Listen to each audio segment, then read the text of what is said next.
પણ કાંતિભાઈ, એ જમાનામાં જેલમાં જો આપણા પરિવારમાં ઘેર પોલીસ આવે ને તો પણ સમાજમાં બદનામી થતી, અઘરું પડતું સમાજ. ના, તમને તકલીફ નહીં પડેલી એ વખતે? જેલનો સમય કેવો રહેલો? જરાય તકલીફ નહીં. જેલમાં બે બાબત હોય જવાની: નિર્દોષ માણસને મારો, પૈસા પડાવો.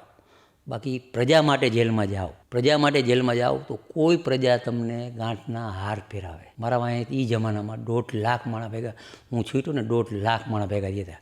અને મને જેલમાં મોકલ્યો ને કેશુભાઈના ઘર પાસે 80,000 પટેલિયા સૌરાષ્ટ્રના બધાય સમાજના ભેગા થયા હતા મને છોડાવવા માટે. તકલીફ તો પડી છે જેલમાં, તો તકલીફ પડતી હશે. મજા આવી. તો જેલમાં ગયા પછી હું જ્યારે સજા થઈ તરત જ નરેન્દ્રભાઈનો ફોન આવ્યો, ઉપાધિ કરતો નહીં, તું સાચો હોઉં તને ન્યાય મળશે.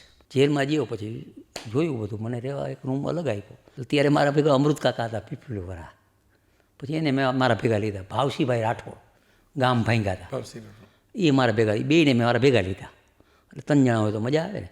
તો જેલમાં બેઠા બેઠા મને એમ લાગ્યું, વિચારું 15 દી પહેલાં કાંઈ હુયું નહીં. 15 દી પછી વિચાર આવ્યો કે હવે હું રોજ 2 કલાક કસરત કરું, 3 કલાક પોસ્ટકાર્ડ લખું. 35,000 પોસ્ટકાર્ડ મેં લખ્યા. હું ચાલુ ધારાસભ્ય મને ચાલુ રાખ્યું, એ બહુ મોટી વાત છે. આજીવન ત્યાં પછી ચાલુ રાખવો ને, ધારાસભ્ય ચાલુ રાખ્યું મને થોડીક સુવિધા ધારાસભ્યથી મળતી હતી, હું લેતો નહીં.